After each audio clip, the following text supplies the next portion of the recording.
예술의 영역이라는 게 여러 가지 뭐 창작 세계 뭐 이런 것들을 만들어가는 과정이기도 하지만 공적으로 보면 우리 사회의 큰 사회적 가치로 남는 거고 청년들의 가장 감각이 뛰어나고 창의성이 뛰어나고 가장 이제 활동이 창의적인 시기에 솔직한 얘기, 남들이 할 수 없는 얘기들을 과감하게 할 수 있는 오늘 좀 그런 자리가 됐으면 좋겠습니다.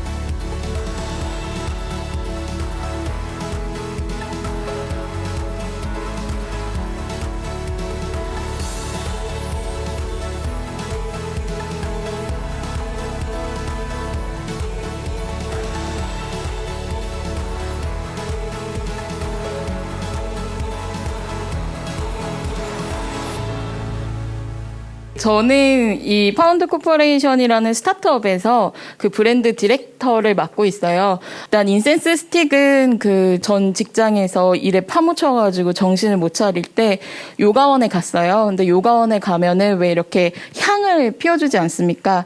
근데 그 향이 너무 세고 인도산에 또는 어떤 곳은 뭐 중국산에 조금 저가의 향을 이렇게 사용을 하시더라고요. 우리나라 선향 역사에 대해서 좀 찾아봤어요. 그런데 이미 지금은 인센스 스틱으로 불리는 선향이 조선시대부터 쭉 사용이 되었고, 그래서 이렇게 역사가 깊은데 왜 아직 한국산 선향이 시장에 없을까? 이게 정말 매력적인 아이템인데 이런 장인분들을, 제조사분들을 설득하는 과정이 쉽지 않았고, 결국은 약간 우리의 아주 트레디셔널한 그런 전통적인 것을 조금 더 깔끔하고 예쁘게 또 현대화시켜가지고 좀 이렇게 상품을 구성하는. 그러니까 보면은 이제 요즘 이제 한지 관련해서 이런 게 있고 한복을 좀 개량하는 것도 있고 또 요즘 보면 도장이 약간 좀 패셔너블하게 나오잖아요, 그죠? 예. 요게 참 우리가 전통을 뭔가 좀 더 세련화 시켜가지고 상품화 시키는 게 더 많았으면 좋겠어요. 우리가 심지어는 이거는 외국인 관광객들이 와가지고 사는 걸 넘어서서 좀 젊은 사람들이라든가 누구나 다 이렇게 좀 일상생활하면서 구매해서 사용할 수 있는, 그래서 이런 거 한번 페어쇼 같은 것도 한번 해볼까 뭐 이런 얘기를 몇 차례 했었어요, 우리. 그래서 요걸 조금 더 확산시키는 방법을 좀 같이 한번 상무님하고 고민해 보도록 하겠습니다. 채용 공고를 올리면 누구나 무료로 올릴 수 있습니다만 광고를 돌리지 않으면 노출이 되지 않습니다.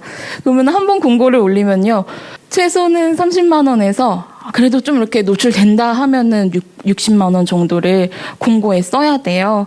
근데 저희 같은 스타트업은 아무리 그렇게 노출을 하고 60만 원을 내고 광고를 해도 상위 노출이 되지 않는다던가 다른 유명한 대기업 이렇게 뭔가 공고에 밀린다던가, 그래서 좀 채용이 어렵죠. 우리 문체부에서 뭐 지원하는 전통 문화 또는 이런 문화와 관련된 어떤 것을 하는 곳이다라는 뭐 인증이 있으면 그럼 채용과 관련된 부분에서도 좀 가능한 부분이 있을까? 우리 이화진 상무님 말씀하신 것은 산업적 가치도 매우 뛰어난 부분이거든요.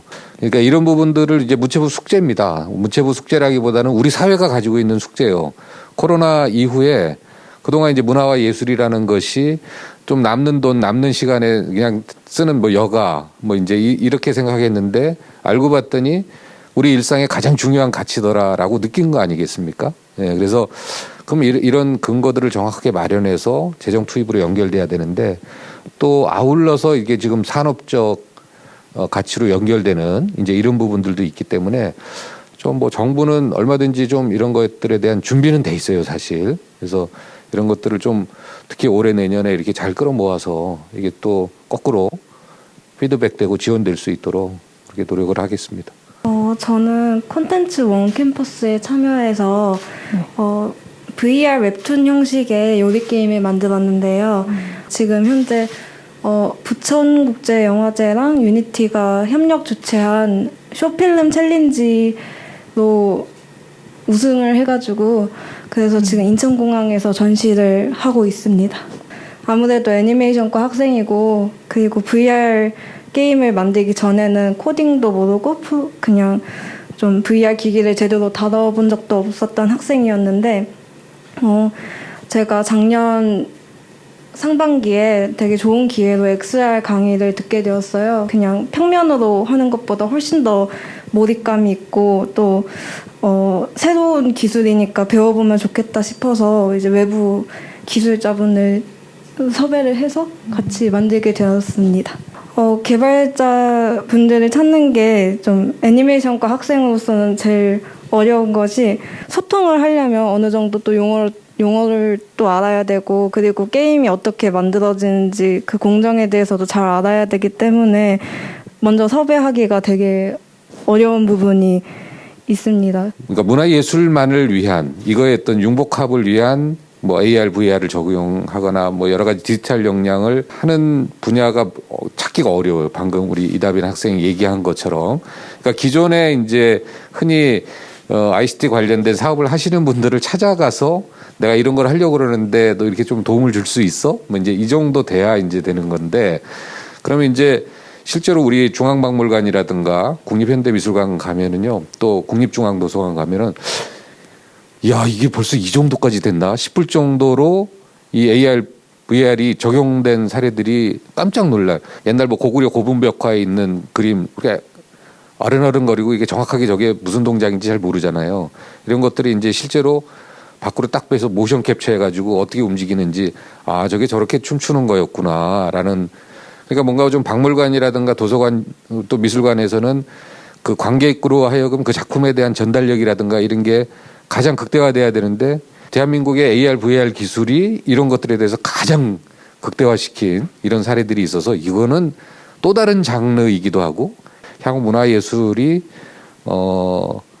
이런 새로운 뉴 테크놀로지와 결합돼서 나올 수 있는 부분들을 아주 그 전문적으로 하는 그런 인력과 그런 기재들 이런 것들을 지원하려고 저희가 준비하고 내년 예산을 준비하고 있습니다. 그래서 아까도 말씀드렸는데 특히 아트컬처랩이라는 공간을 통해서 그 마케팅하고 아티스트들이 마케팅하고도 연결되고 또 새로운 뉴 테크놀로지하고도 연결되고 또 그들 간의 커뮤니티 간에 서로 이제 저기 조우와 만남 뭐 이런 대화를 통해서 또 다른 시너지를 일으킬 수 있도록 좀 그 대상은 결국은 이렇게 좀 20대, 30대 젊은 작가들이 아마 중심이 될 것 같고 앞으로도 좀 지속적으로 여러분들의 이렇게 좀 리드를 계속 이렇게 좀 받아서 좀 구체적으로 좀 담아보려고 그렇게 설계를 하고 있습니다. 예. 애니메이션과 학생들이 VR 작품이나 AR 작품을 만들고 싶다라고 마음을 먹기 위해서는 일단 기기를 일단 써봐야 된다고 생각을 하거든요. 근데 기기 같은 경우에도 저희 학교에서도 계속 이제 새로운 기기를 사들이고 있지만 코로나 때문에 이제 많은 학생들이 그 기기를 써버리면 또 방역 수칙을 어기는 것이 되니까 좀 그런 게 어려워지고 있어요. 그래서 뭔가 VR 기기를 지원을 해준다거나 아니면 에셋들을 지원을 해준다거나 아니면 개발자분들이랑 뭔가 연결을 해주셔서 같이 콘텐츠를 제작할 수 있게 한다던가 그런 지원이 있었으면 좋겠다고 생각했고요. 그리고 저는 XR 강의를 통해서 그런 새로운 기술들을 접한 케이스라서 그런 강의들도 좀 더 많아졌으면 좋겠다고 생각했습니다.